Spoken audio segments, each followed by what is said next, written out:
Vous écoutez une prédication dite à l'église Source Féconde, une église centrée sur le salut des âmes.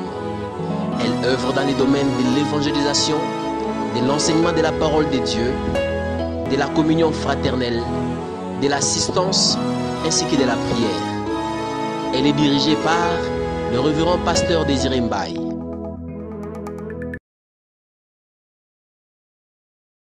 Un autre jour en honneur de l'Éternel. J'ai beaucoup pleuré, bien-aimé. Je n'ai plus les larmes à verser. Je n'ai que des louanges à rendre à Dieu. C'est ta part ce matin. C'est ta part ce matin. Crois-le. Quand il s'élève, nos ennemis se dispersent. Je n'ai pas cru en moi-même, mais le pasteur a cru en moi. Il m'a donné ce programme. Ce programme m'a donné la vie. Ce programme a changé ma vie. J'ai repris la foi. J'ai eu la force. Je ne voyais que la mort, mais tout a changé. Tout a changé. Tout a changé ce matin. Je bénis le Dieu de mon Père. Je bénis Dieu ce matin. Il y a des frères, des hommes de Dieu qui m'ont soutenu. Je prie que Dieu vous visite ce matin. Qu'il ne soit pas indifférent en votre faveur. Nous allons fermer nos yeux. Père, merci ce matin. Que toute la gloire te revienne. Pour la santé, pour la force, pour la victoire que tu nous donnes. Nous te rendons toute la gloire. Bénis ce moment de la parole. Au nom suprême de Jésus, nous prions, nous disons Amen. Alléluia. Est-ce que tu peux bien acclamer pour le J'ai une bonne nouvelle pour toi ce matin. Alléluia. J'ai une bonne nouvelle pour toi ce matin. Oui, j'ai une bonne nouvelle pour toi. Je m'en envoyé dire à quelqu'un ce matin, ne t'arrête pas. Va jusqu'au bout. Ne t'arrête pas dans ta vie. Va jusqu'au bout.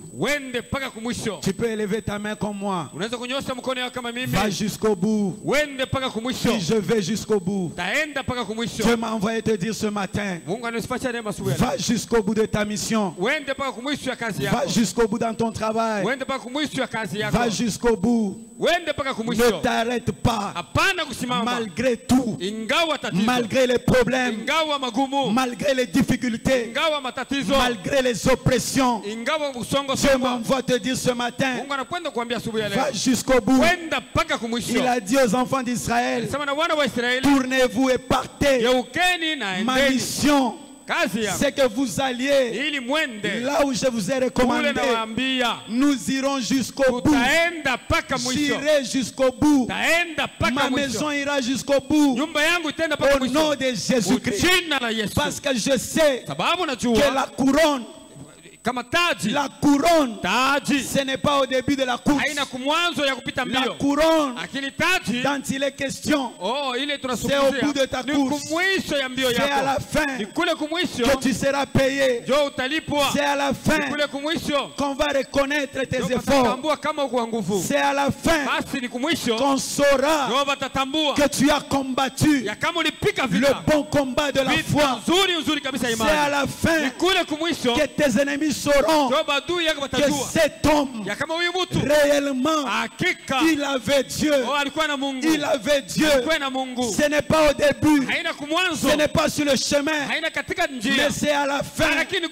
Je suis venu t'encourager. Va jusqu'au bout. Va jusqu'au bout. Va jusqu'au bout. Malgré le poids, malgré tout ce qui s'élève, va jusqu'au bout. Malgré le témoignage des hôpitaux, des médecins, va jusqu'au bout. Ce matin, allons jusqu'au bout au nom de Jésus-Christ. Alléluia. Amen. Allons jusqu'au bout. Lisons 2 Rois chapitre 2. Gloire au Seigneur. Amen. Lisons 2 Rois chapitre 2. Nous allons lire quelques versets.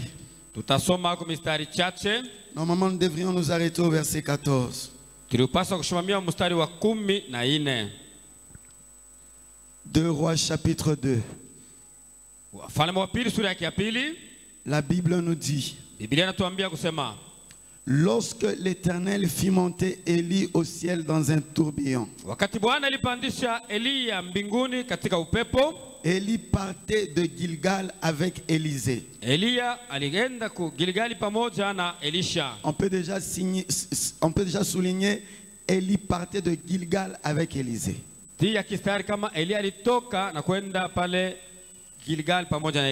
Élie dit à Élisée: reste ici, je te prie, car l'Éternel m'envoie jusqu'à Bethel. Élisée répondit: l'Éternel est vivant et ton âme est vivante. Je ne te quitterai point. Et ils descendirent à Bethel. Les fils des prophètes qui étaient à Bethel sortirent vers Élisée.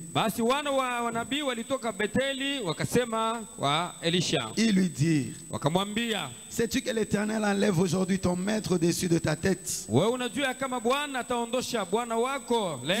Et il répondit: je le sais aussi, taisez-vous.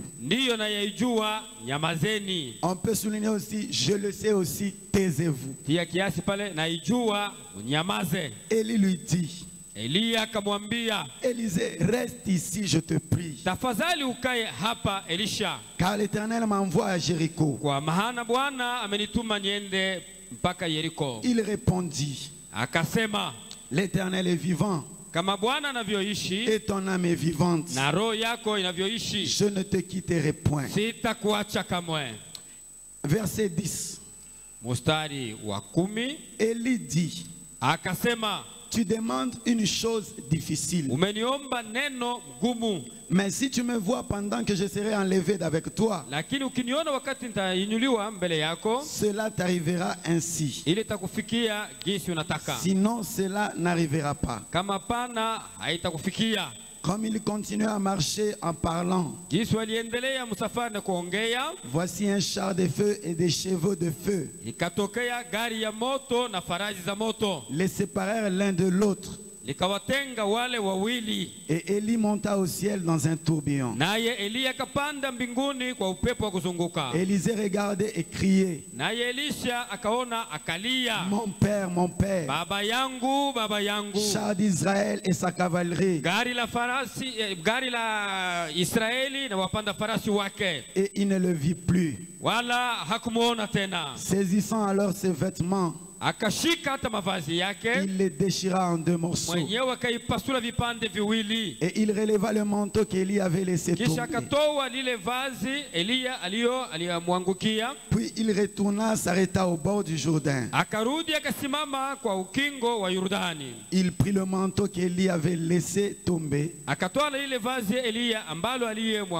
et il en frappa les eaux et dit: où est l'Éternel, le Dieu d'Élie? Lui aussi il frappa les eaux qui se partagent ça et là. Et Élisée passa. Gloire au Seigneur. Est-ce que nous pouvons acclamer le Seigneur? Alléluia. Amen. Nous sommes en train de parler de la Pentecôte, de la conquête après la Pentecôte. Ici, il est question de conquérir les choses spirituelles. Parce que nous croyons que Christ est esprit, Christ est vie. Celui qui a gagné Jésus-Christ, il a gagné la vie. Le pouvoir de la mort ne peuvent rien contre cette vie. Alléluia. Amen. Gloire au Seigneur. Amen. Je disais que ta couronne, c'est à la fin de la course. Il y a des choses que nous devons retenir, bien-aimés. C'est qu'il n'y a pas de conquête sans bataille. Et il n'y a pas de bataille sans résultat. Tout ce que tu chercheras dans la vie, soit tu l'auras, soit tu ne l'auras pas. Tout travail, tout combat n'a que des résultats. Dis d'abord ce matin, j'ai des résultats dans ma vie. J'aurai des résultats dans ma vie. Je le crois ce matin, que Dieu du ciel te donnera les résultats que tu cherches dans ta vie. Continue à combattre. Nous venons de lire une histoire merveilleuse du prophète Élie. Ce prophète de feu, ce prophète qui a contredit les paroles des rois, ce prophète qui a déclaré des paroles dans le pays, ce prophète qui a fermé le ciel pendant des mois, des années. Cet homme devait partir. Il devait partir au ciel. Quand il devait partir, le serviteur qui était à côté de lui, c'était Élisée. Élisée avait déjà compris les choses qui se passaient. Frères et sœurs, je viens te dire ce matin, sache lire les signes de temps. Sache lire les signes de temps dans ta vie. Sache lire les signes de temps dans ta maison. La Bible me dit, Jésus-Christ, il viendra comme un voleur. Frères et sœurs, personne ne connaît le temps. Personne ne connaît le jour. Ce qui est important pour toi et moi, soyons toujours prêts. Sois toujours prêt dans ton travail, au marché, à la cuisine, dans ta maison, dans tes affaires. Soyons toujours prêts. Soyons toujours prêts. Ce que nous faisons, ce n'est pas pour rien. Le pas que nous faisons, l'évangélisation que nous faisons, fait une chose. Ça nous appelle Jésus-Christ. Nous rappelons Jésus-Christ à venir nous chercher. C'est pourquoi nous évangélisons. Il faut qu'il vienne pour que nos souffrances s'arrêtent. Il faut qu'il vienne pour que notre ennemi soit condamné pour toujours. C'est ça sa part. Il doit être condamné pour toujours. Et ta part, c'est que tu vives dans l'éternité, dans la joie céleste. C'est ce que Dieu a préparé pour toi. Est-ce que tu peux l'acclamer ce matin? Ce n'est pas pour rien. Au nom de Jésus-Christ. Alors ce grand prophète devait partir. Élisée, fort qu'il était, il a compris les signes des temps. Il a dit non, on ne peut pas rester comme ça. Il faudrait que je reçoive quelque chose de la part de cet homme.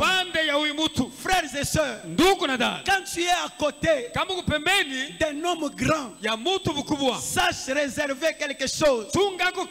Sache lui prendre quelque chose. Ne reste pas à côté d'un homme grand et restez toujours à prendre des miettes. Prends aussi les grandes choses. Au nom de Jésus-Christ. Ne sois pas l'ami du premier de la classe, mais toi, tu es toujours 30e. Non. Si tu es ami du premier, sois aussi deuxième, sois aussi troisième. Ne va pas loin. Je le déclare ce matin. Sois premier, sois aussi le premier, sois aussi le premier. Reçois les grandes choses, reçois les grandes choses, reçois les grandes réserves, reçois les grandes réserves. Que ta maison ne manque pas, que ta famille ne manque pas. Au nom de Jésus-Christ. La Bible dit, les cieux sont les cieux de l'Éternel. Dieu a tout. Et si nous sommes pour lui, nous ne pouvons pas manquer. La Bible dit, l'Éternel est mon berger, je ne manquerai de rien, ne manque de rien. Je déclare ce matin, ne manque pas la santé, ne manque pas la vie, ne manque pas les bonnes choses que Dieu a préparées pour toi. Sois toujours prêt à les recevoir, sois toujours prêt à lui demander, sois toujours prêt à s'attacher à lui, et tu le verras dans ta vie. Alléluia. Amen. Élie a compris cela. Il s'est attaché à Élie. Qu'est-ce qui fait qu'Élisée s'est attaché à Élie? Frères et sœurs, la vision. Ne t'attache pas aux gens qui n'ont pas la vision. Amen. Beaucoup de gens souffrent parce qu'ils ne sont pas à côté des gens qui ont la vision. Pourquoi suivre Christ et avoir une vie toujours soucieuse? Non, frères et sœurs. Regardez les apôtres. Ils étaient avec Jésus. Jésus-Christ n'avait pas des entreprises sur la terre, mais il ne manquait de rien. La vision de Dieu, c'est que toi aussi tu puisses t'épanouir. Tu ne t'épanouis pas, tu es bloqué parce que tu es toujours dans un environnement qui n'a pas de vision. Quitte cet environnement. Ce matin, quitte cet environnement. Choisis des hommes, choisis des femmes qui ont la vision. Ce sont ces gens-là qui vont te permettre à changer ta vie. Parce que toi, tu es différent de tout le monde. Tu n'es pas comme tout le monde. Ta vie doit changer. Ton quartier, les gens de ton avenue, les gens de ta famille doivent le constater. Frères et sœurs, attachons-nous aux gens qui ont la vision. Ce n'est pas l'humiliation. Alléluia. Amen. Beaucoup de gens, pour s'attacher aux gens qui ont la vision, ils sont complexés. Oh, cet enfant me dira quoi? Lui, qu'est-ce qu'il a à me dire? Frère, arrêtons avec l'orgueil. L'orgueil ne paye pas. Humilions-nous. Attachons-nous aux gens qui ont la vision. Et notre vie sera transformée. À cause de la vision, Élisée ne pouvait jamais s'arrêter. Alléluia. Amen. Pourquoi la vision? La vision nous projette dans l'avenir. Beaucoup de gens souffrent parce qu'ils n'ont pas la vision pour leur avenir. Alléluia. Amen. Nous allons le voir. Élisée, la Bible dit il partait de Gilgal. C'est que tout a commencé à Gilgal. Frères et sœurs, où est-ce que tu as commencé avec Dieu? Où est-ce que tu as commencé les choses de Dieu? Tout commence par où nous avons débuté avec le Seigneur. Qu'est-ce que tu as entendu de Dieu? Dieu n'a pas changé. La Bible dit il est le même hier, aujourd'hui et éternellement. Tu seras ce que tu as entendu de Dieu. Élisée et Élie, la Bible dit Ils sont partis de Gilgal. À partir de Gilgal, Élisée a refusé de laisser Élie.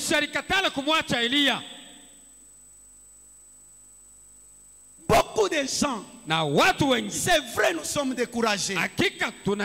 Mais rappelons-nous des bienfaits de Dieu. Rappelons-nous de comment Christ nous a tirés du monde. Ça va t'encourager à te relever et avancer avec le Seigneur.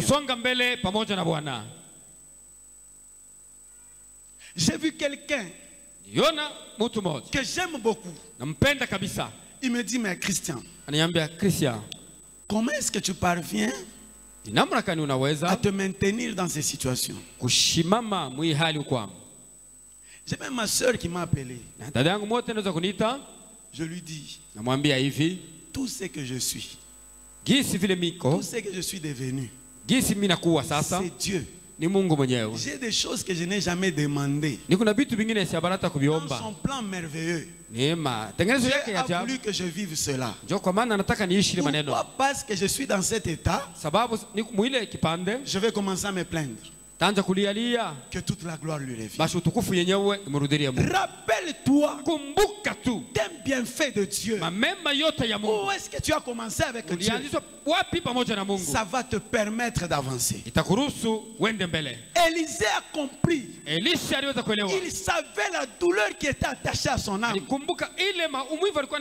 Voir la personne envers qui il était attaché. Comprendre la vision qu'il a vue. Il a dit, je vivrai pour cet homme, même avec ses dernières minutes. Mais beaucoup, nous sommes prêts à relâcher. Un peu d'argent, on a changé à qui? Quelqu'un change d'avis. Un peu de moyens. Oh, que Dieu nous aide ce matin à rester attachés à lui. Ils ont fait la marche. Élisée savait qu'est-ce qu'il cherchait à conquérir. Frère, le plus important dans la vie, c'est ce que tu vas conquérir. Le plus important dans la vie, c'est ce que tu vas recevoir de la part du Seigneur. Ce n'est pas les difficultés sur ton chemin. Alléluia. Amen. Est-ce que tu peux d'abord acclamer pour toi-même? Alléluia. Amen. Sur leur marche, la Bible dit que les fils des prophètes sont venus arrêter Élisée. Moi, je me suis posé la question. C'est lui qui devait mourir. C'est Élie. Les fils des prophètes avaient cette révélation. Pourquoi ne pas arrêter Élie? L'encourager, lui dire, Élie, écoute, on a encore besoin de toi, de tes enseignements. Demande à Dieu, reste encore un peu. Non, non, ces hommes se tournent pour aller voir Élisée. Élisée, arrête-toi. Ne parle pas avec cet homme. Tu ne sais pas ce qui va lui arriver. Frères et sœurs, j'ai une révélation à te donner ce matin. Acclame d'abord cette révélation avant de l'attendre. S'il y a le vrai, il y a aussi les faux. Les deux marchent ensemble. Pourquoi ne pas parler à Élie de rester? Mais vous venez me suivre, moi, Élisée.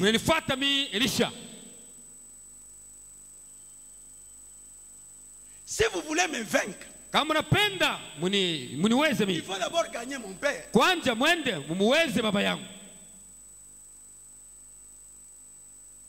Si on ne l'a pas gagné, comment vous allez me gagner moi?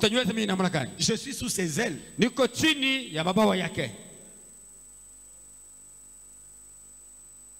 Jésus a dit, vous êtes à moi.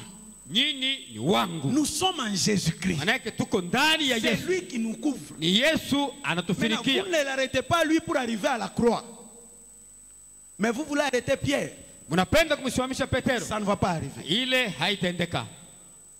Combat perdu d'avance. Il se tourne vers Élisée.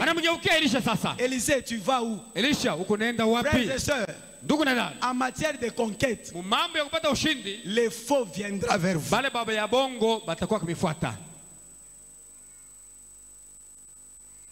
Ils viennent faire diversion.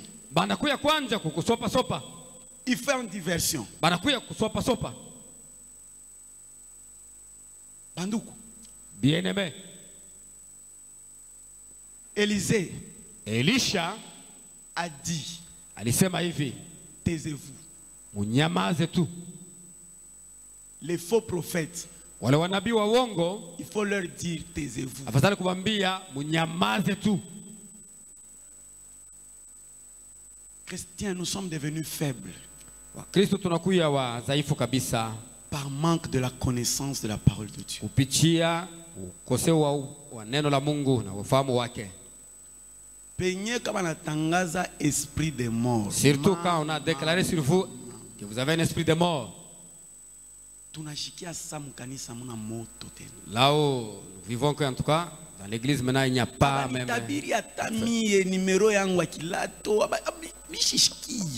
Qu'on vienne même dire même mon numéro de mon soulier. Frère, bien-aimé, j'ai appris par les difficultés par où j'ai traversé. Il y a de ces prophètes. Si tu les vois, tu les consultes, tu meurs même de cette maladie. Dieu ne te guérit même pas. Parce que Dieu ne le connaît pas. Plusieurs prophètes, Dieu ne les connaît pas. Tu les consultes, tu fais l'idolâtrie.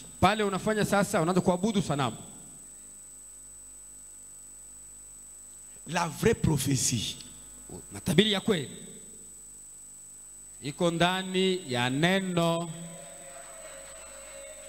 mieux vaut celui qui te donne Jean 3,16 que celui qui te parle de ton père, de ta mère, de ta soeur qui sont des démons. Je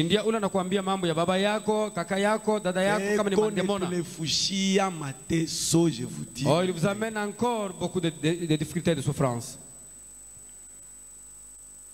Alléluia. Amen.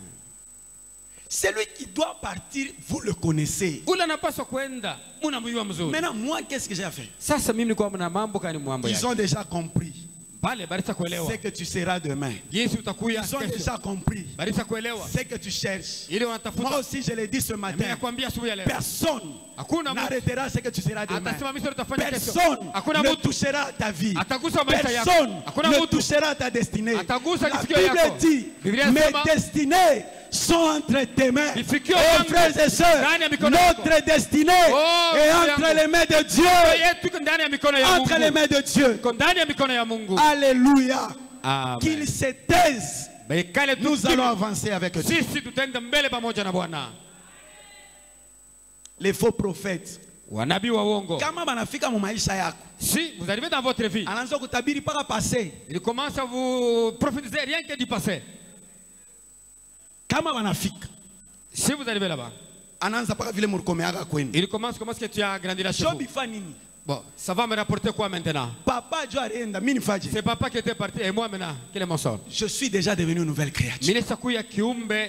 Prophétisez-moi mon avenir. Parlez de mon avenir. Élisée ne s'est pas arrêté parce qu'il savait son avenir.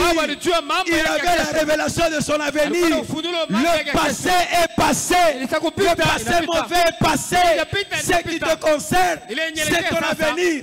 Frère, avance. Avance encore. Fais le bon combat. Prends ce qui te revient. Au nom de Jésus-Christ. Oh, ce matin, je vois des hommes et des femmes qui s'élèvent pour leur avenir. Pour leur avenir.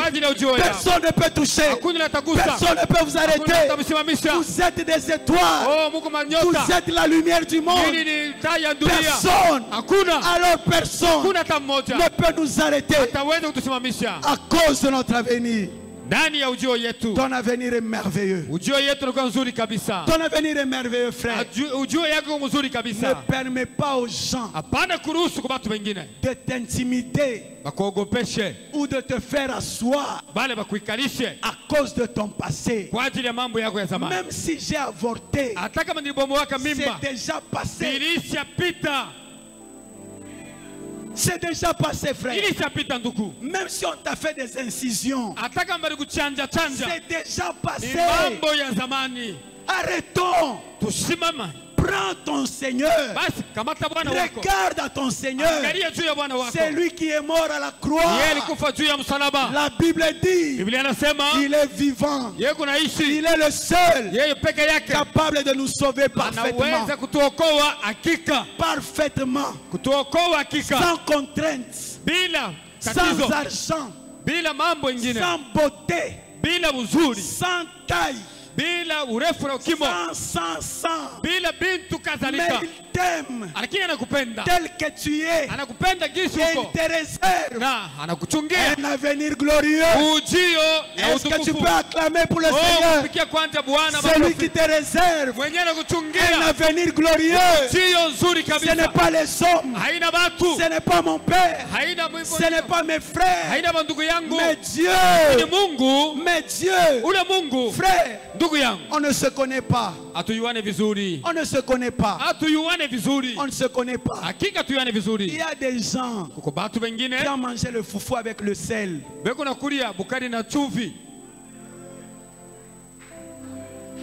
Le matin, ils doivent se lever pour cueillir les moulins chez les voisins. Mais aujourd'hui, Dieu a changé. Dieu a déboulonné. Dieu a déraciné. Dieu a changé le système. Le Dieu de l'avenir. Il est là, frère. Espère encore. Espère encore. Ce que tu n'as pas vu à Gilgal, tu le verras au Jourdain. Au nom de Jésus-Christ, je déclare dans ta vie ce que tu n'as pas vu l'année passée. Tu le verras cette année. Ce que tu ne verras pas cette année, tu le verras l'année prochaine. Ta guérison est là. Ta guérison est là. Ton élévation est là. Les grandes choses sont là. Je le verrai. David avait raison de dire, je ne mourrai pas. Je vivrai. Je raconterai les œuvres de l'Éternel. Les œuvres de mon papa. Mon papa est vivant. Mon papa est vivant. Hey, Alléluia. Il est vivant. Mon frère, il est vivant. Ce n'est pas l'argent. Mon Dieu est vivant. Ce n'est pas de mariage. Mon Dieu est vivant. Je n'ai pas encore touché l'enfant. Mon Dieu est vivant. Ce n'est pas de santé. Jésus est vivant. Jésus est vivant. Jésus est vivant. Jésus est vivant. Jésus est vivant. Jésus est vivant. Jésus est vivant. Jésus est vivant. Quel est ton problème? Moi je te dis, Jésus est vivant. Quelle est ta maladie?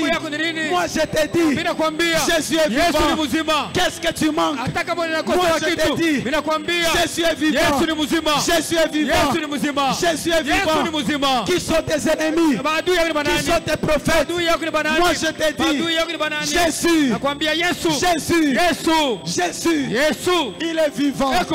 Il est ressuscité. Il est à la droite de Dieu. La gloire cante. Alléluia. Le prix de gloria. Alléluia. Il plaît de ménicante. Alléluia.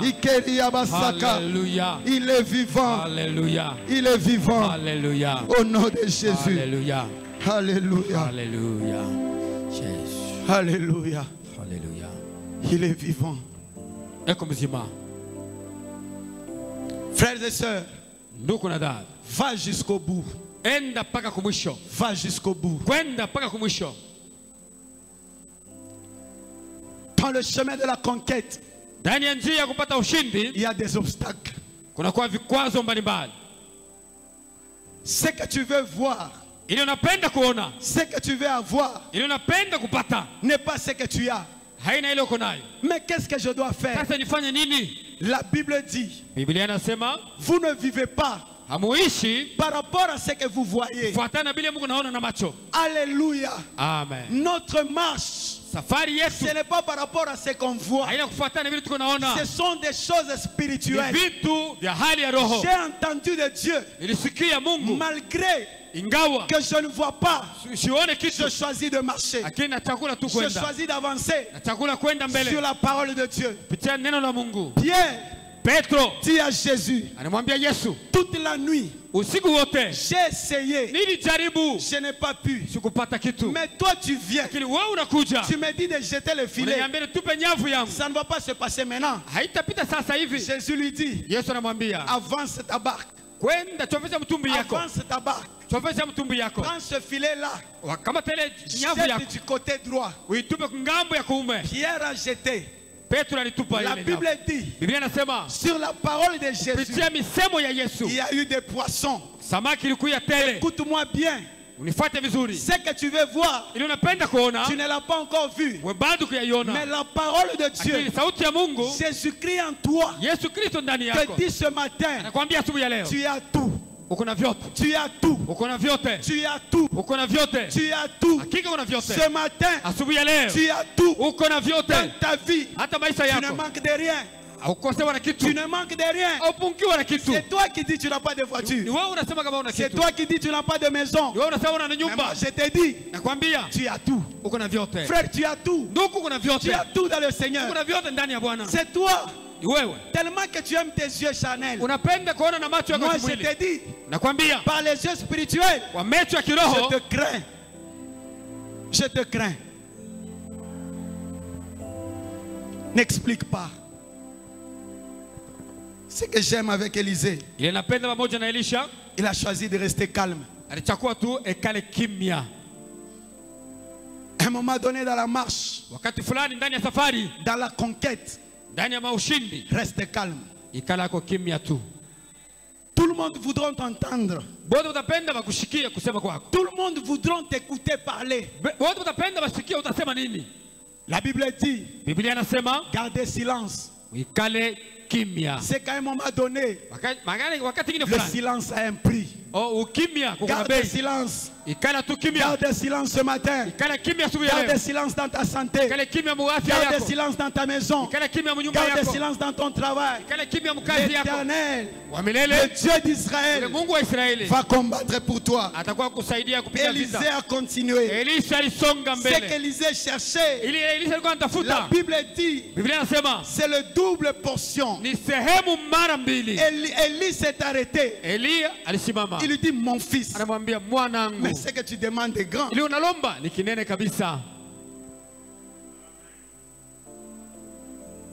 Qu'est-ce que tu demandes à Dieu?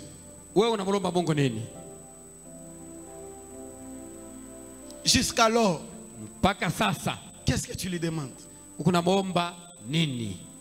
pensez que Dieu ne résout pas les problèmes d'argent?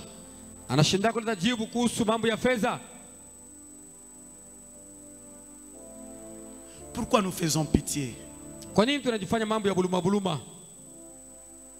Qu'est-ce que cette assemblée devant Dieu?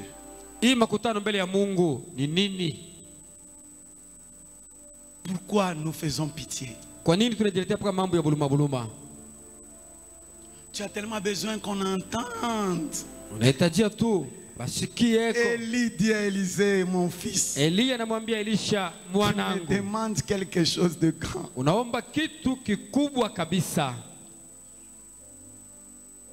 Tu lui demandes quoi? Si Jésus est là ce matin, tu lui demandes quoi? L'argent ne m'a pas sauvé. Les véhicules ne m'ont pas sauvé. Ma propre femme ne m'a pas sauvé. Mes propres enfants ne m'ont pas sauvé. Qu'est-ce que tu demandes à Dieu?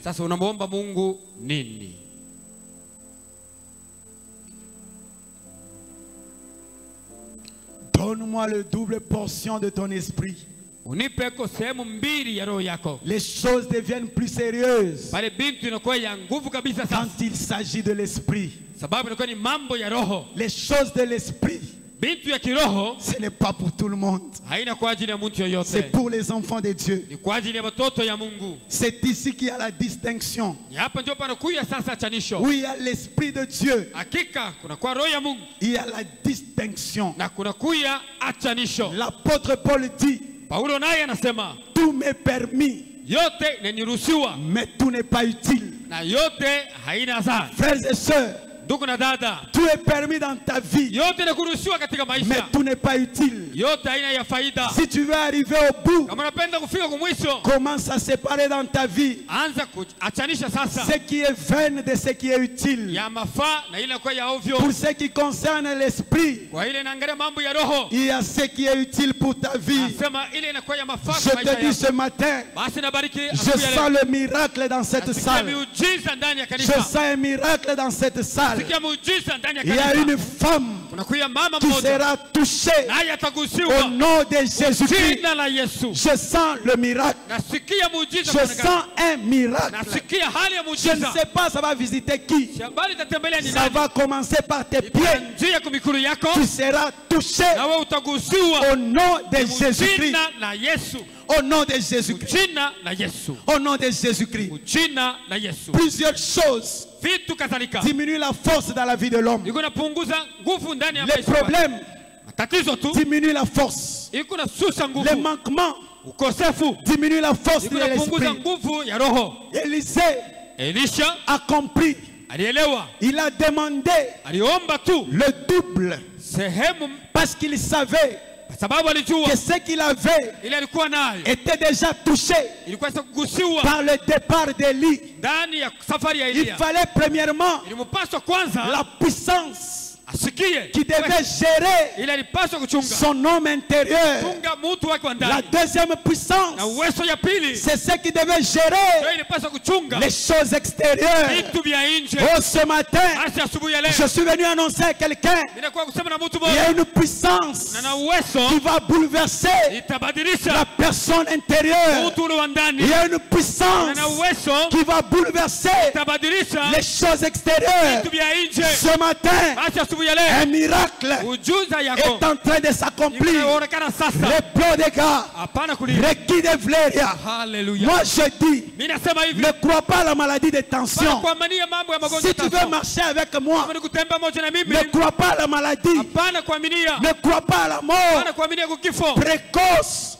Non, ce matin, il y a une puissance. La Bible me dit, dans Jean chapitre 3, Dieu a envoyé un homme sur qui il a déposé un esprit sans mesure. Si Élisée a demandé une double portion, c'était mesuré. Mais Jésus-Christ en toi, c'est un esprit sans mesure. Ce matin, tu vas déborder. Tu vas déborder. Ce matin, ça va déborder. Ce matin, une maladie va partir à grande vitesse au nom de Jésus-Christ. Ce matin, un esprit va partir à grande vitesse. Le découragement va partir. Toi, tu arriveras au bout. Tu arriveras au bout. Tu arriveras au bout. Même fatigué, tu arriveras. Tu arriveras. Toi, ta famille, on va vous compter. Personne ne mourra. Vous arriverez au nom de Jésus-Christ. Au nom de Jésus-Christ. L'esprit sans mesure, le puissant de Jacob, il a délivré Abraham, il a délivré Isaac, il a délivré Jacob, il a marché avec les juges, il a marché avec les apôtres. L'esprit l'esprit sans mesure est capable ce matin de relever ton ministère. Rien n'est impossible. Rien n'est impossible. Rien n'est impossible. Rien n'est impossible. Tu cherches la prophétie. Reçois l'esprit sans mesure. L'esprit sans mesure. Pas le double. Ce matin, ça va déborder. Tiens-toi debout. Tiens-toi debout. L'esprit sans mesure est là. Il est là. Il est là. Tu dois arriver au bout.